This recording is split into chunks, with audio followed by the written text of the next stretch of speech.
touch.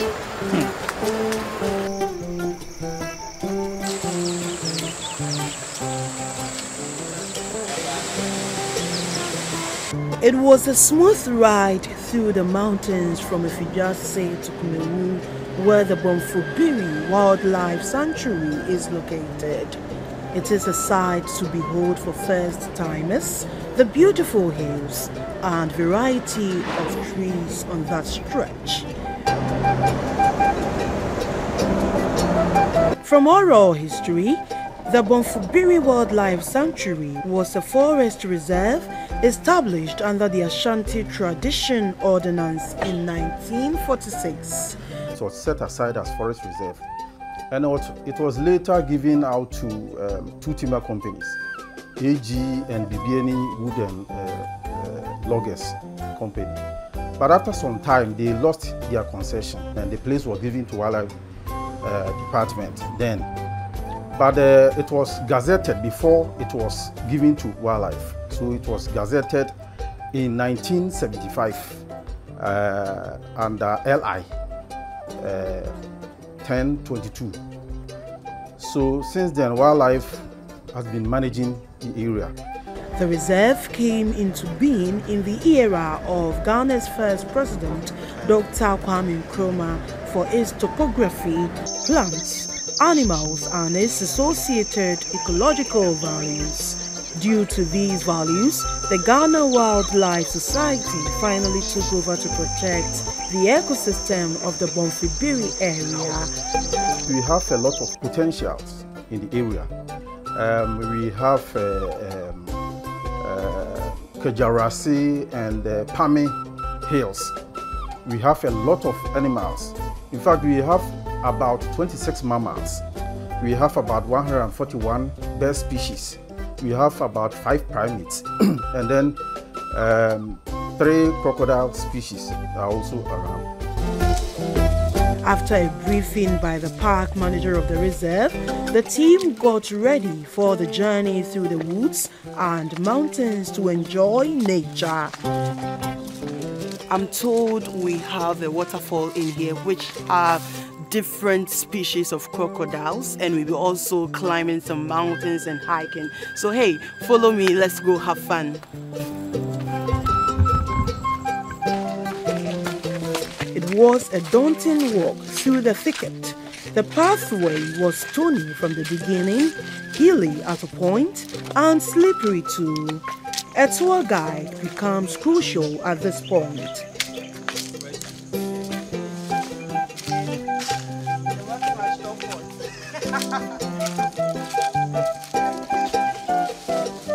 It was an eye-opener to see different tree species which have been named to educate all who visit. One fascinating thing about Bomfobiri Wildlife Sanctuary is the beautiful rock formation which gives the reserve a picturesque look. There are different shapes and designs which are all natural. This particular stone is in the form of a lion. It is called the lion stone. It's a natural thing made by Almighty God. Nothing has been added onto it. It's just natural how you see it. From here, you see the true picture of how it is. But when you go on the other side, you just see it as a normal stone. My team and I walked through some caves on our adventure. Hiking through some fascinating crawling trees was a Herculean task. Traversing through the rocks, we made our way closer to our final destination. We got to an area where our tour guide cautioned us not to touch anything around us. You shouldn't touch. I must confess, we shivered with fear, thinking we had entered a sacred place. But we guessed wrong. The caution was rather to avoid any weak tree and its branches from falling off to hurt us. This was undoubtedly relief, and we kept our focus.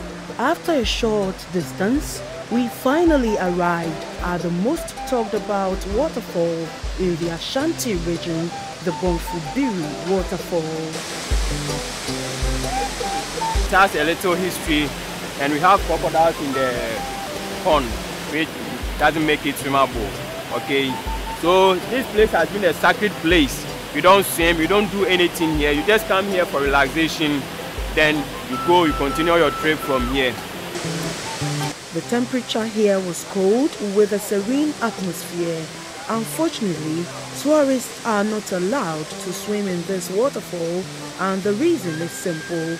That particular waterfall is home to crocodiles. It is also a sacred place for the people of Kumeyi. Here is the story behind the Bomfobiri waterfall. A very long time ago, we had our ancestors living at Agogo. They were serving a god called Kachidente. So one day, Kachidente wanted to know how his people are, whether they are lovable, whatever. So he turned himself into a mad person, moving from one place to the other. He even went to the palace. The palace denied him. They just sacked him away. So upon his quest, he went into a house. They received him. They gave him some food, water, and everything. And he revealed himself to them as the god that they are serving, as Kachidente, that he has seen how hostile his people are. So he cannot be their god again. So he's going to destroy his people and then all the things in the kingdom. So he told the household to move away from the kingdom. And they did so. They listened to Kachidente and they moved. Immediately they moved, Kachidente sent, you can talk of all kinds of flies. He sent them onto the people to destroy them. Most of them traveled from that place to this place. We have caves over there. You know, those days our ancestors were not living in self-contained and in these posh houses that we are having today. So they came to live in the caves over there. So unfortunately, all those people who came here, none of them survived. So when Kumawu, they celebrate a festival called Papa Festival. So during this Papa Festival, Nananom comes here to pour libation, to appease the gods, to seek for all sort of things for the community. Guns, sticks and machetes are the working aids for the tour guides we met during our tour.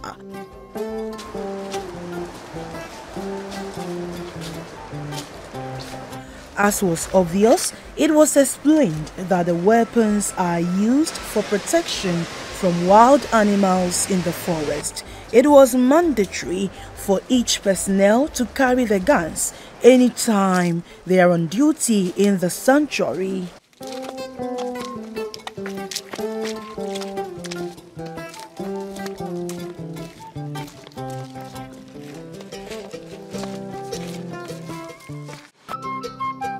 It took the team almost a 3-hour walk through portions of the Bomfobiri Wildlife Sanctuary. Just when we thought the journey was over, we were directed to another waterfall, which was about an hour's walk to our destination. It was a rather difficult terrain, steepy hilly climb and crossing rivers. At a point, I ended up staggering like a drunk, looking for something to hold on to be steady.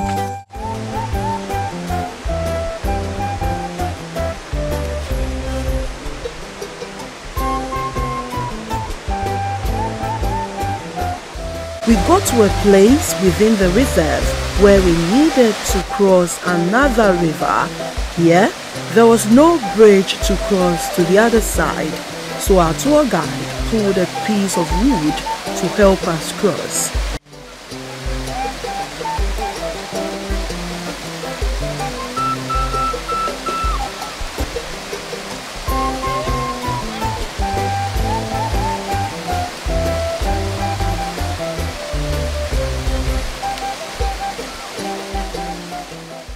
After about 40 minutes of walking, we finally arrived at our second waterfall, known as the Wala Falls.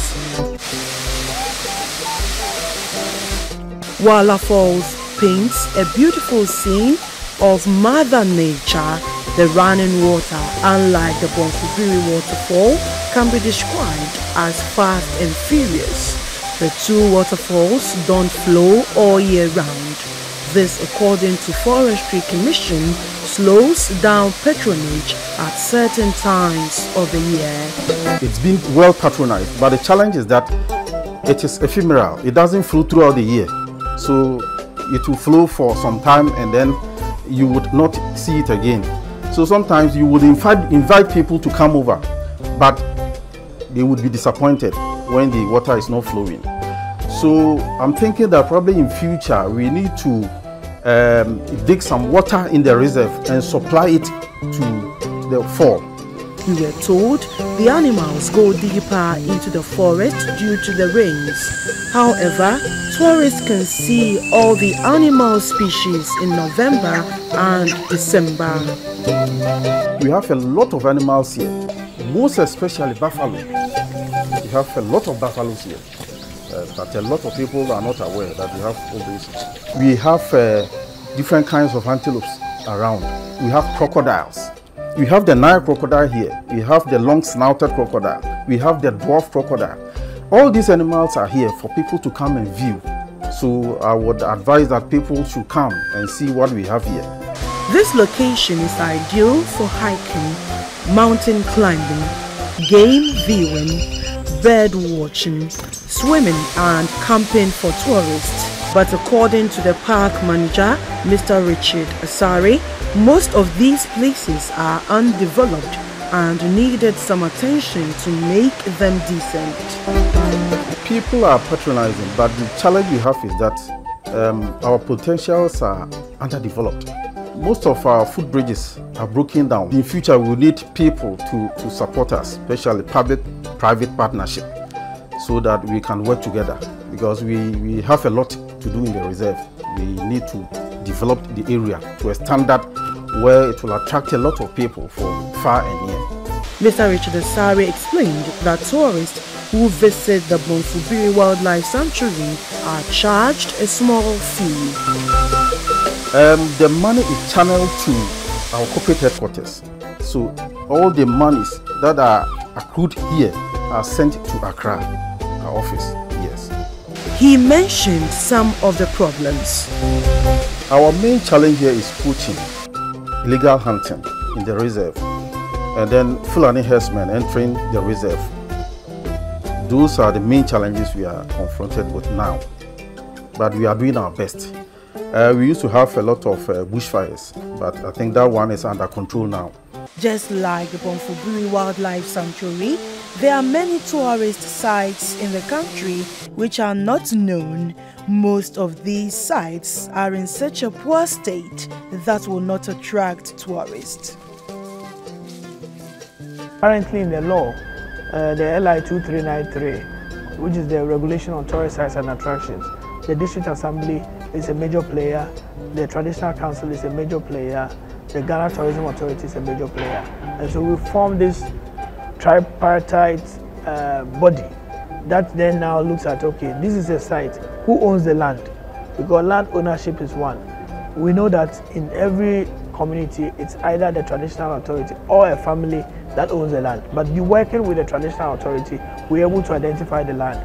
The assembly, who can see tourism as part of their revenue generation activities, are then brought in. Then we all work on a master plan and start developing. Through that arrangement, we have all the sites in the southern sector listed, their potential and all that. And then we go out and look for investors, because we cannot do all. Government can even create a land bank. Land has been a major scarce resource in development in this tourism space.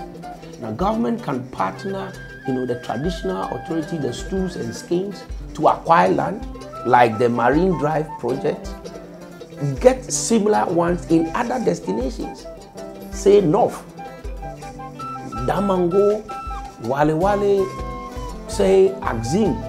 Government should partner the traditional authority. Then, when government travel on its investment tour, pitch, but get local partners to partner with these foreign investors so that they develop. Tour operators argue that Ghana has a lot to offer when it comes to domestic tourism and therefore encourage Ghanaians to patronize their own. There are a lot of things that has to be done as well, because if we're talking about domestic tourism, it's a key to growing Ghana tourism. So far we've done 3 and we've written reports to GTE, and it has potential. If we do it and we encourage Ghanaians to travel, we'll earn money. If the inbound are not coming, we have to let Ghanaians know that they have to know their country first before moving outside. We, the private sectors, we can't leave us out. When it comes to domestic tourism, Tour Operators Union, we have signed an MOU with GTE, running the bus and doing a media campaign. Tourism is a socio-economic activity that moves people. Now, before people will get to know of a particular destination, there must be some awareness. An awareness of an experience that you get if you visit that particular destination. There are a lot of sites, there are a lot of attractions, there are a lot of activities we have in this country, from the flora and the fauna, I mean, our beaches, our water bodies, and even some nature attractions, including man-made and heritage sites. Tourism is a competitive socio-economic activity, and every tourism product is as competitive as any product on the market. And that is why, whilst people are selling foreign destinations like Dubai, there are domestic tour operators who are also packaging products. Now, for us as domestic tour operators or travel trade tour professionals, what we do is that we sell an experience. We don't sell just the attraction. Tourism is not just the sites and attractions. The experience is the interaction with nature, the interaction with our culture. And so we encourage everybody that let's get involved, let's move around the country, let's spread wealth, let's spread love, let's spread the network that we have. And then beyond that, we will make sure that, going by the dictates of the law, the LI that we have, all these sites over time will get to the minimum standards that we are requiring. LI 2393 is legislative instrument or regulations on tourist sites and attractions. As we all know, over the years, our tourist sites and attractions have been unregulated. 2020 was COVID, and so we've not been able to register and license a lot of these facilities. But this year, we are going out aggressively, and we know that we will make sure that every tourist site worth its salt will have the basic requirements. And we are going to also work with institutions like the Ghana Investment Promotion Center to make sure that investments are brought into the sector for the growth of our tourism. The tour operators are pushing for tourist sites in the country to be insured for the safety of all. When we are taking people on tour, is number one, we have the insurance in case, in its nature, anything could happen, which we don't have a control, okay? But taking, for example, the crocodile thing, we went to Volta Region, we went there. So we were communicating very well with them. That they even drew a line when we wanted to see them. When they drew that, you don't have to cross that line.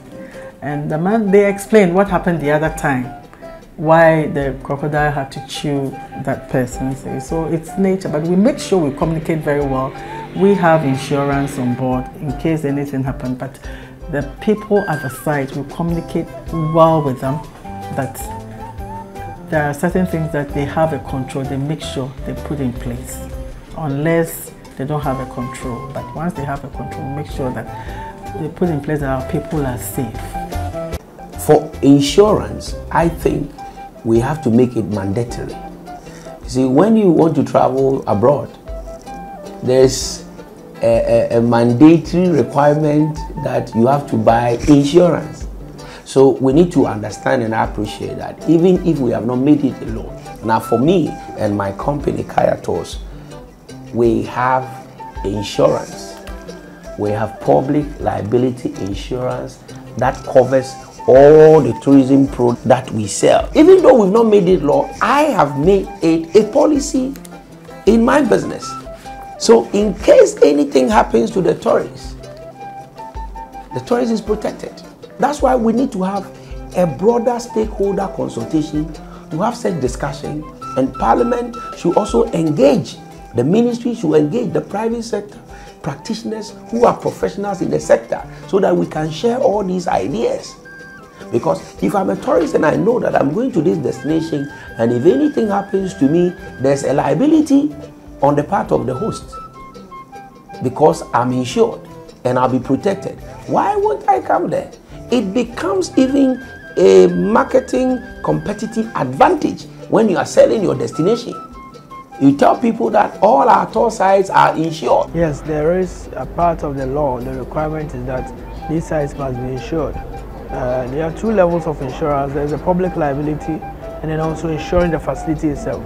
And we encourage operators to do both, because you may have a facility. In most of these areas, they are in the bush area and bushfires and all that. We've seen incidents of bush fires wreaking havoc on some tourist sites. And so we encourage tourist operators to take the insurance. Ghana's tourism, until the coronavirus broke out, had been projected to rise significantly following the huge success of the Year of Return initiative. Figures from the 2019 tourism report by the Ghana Tourism Authority show that the country earned about $3.312 billion in tourism receipts.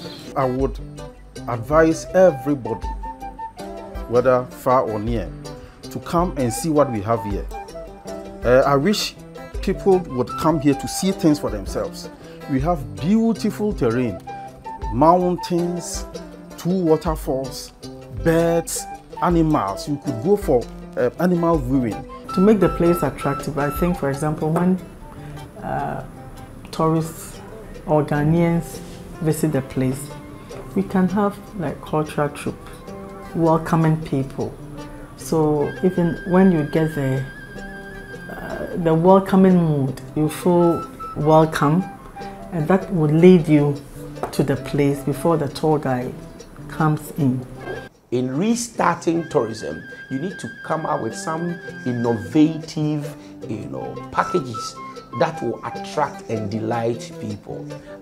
For instance, we do face painting, and we do some surprises, hidden treasure, that we've put something somewhere here, search for it. So yes, that's what we need, and we had a lot to offer. There's no perfect destination in the world. What makes it perfect is how the people appreciate and work towards it and make it perfect. So after some long minutes or hours of hiking, we are now coming back out of the Bomfobiri waterfall. It's exciting, and I'm telling you, this is an exhilarating experience. You need to be here. The forest cover, the waterfalls, how this place is called, the tree species, and every other thing here makes it exciting to be the best tourist center, or one of them in Ghana. Please be here. For many partners on the sector, developing the various tourist sites across Ghana can help increase our annual foreign exchange earnings. The Bomfobiri Wildlife Sanctuary has a lot to offer, but still looks virgin. Though a few have visited, majority of the people are unaware of its existence. They say for Ghana to fully benefit from this beautiful wonder of nature, the Ministry of Tourism and the Forestry Commission must partner private tourist organizations and non-profit groups to develop sites like the Bomfobiri Wildlife Sanctuary to attract more domestic and foreign tourists. By giving the needed attention to grow such sites, Ghana will be one of the best tourism magnets and in turn increase the country's foreign exchange receipts for the benefit of all. Beatrice, Senadju, GBC News, Kumawu.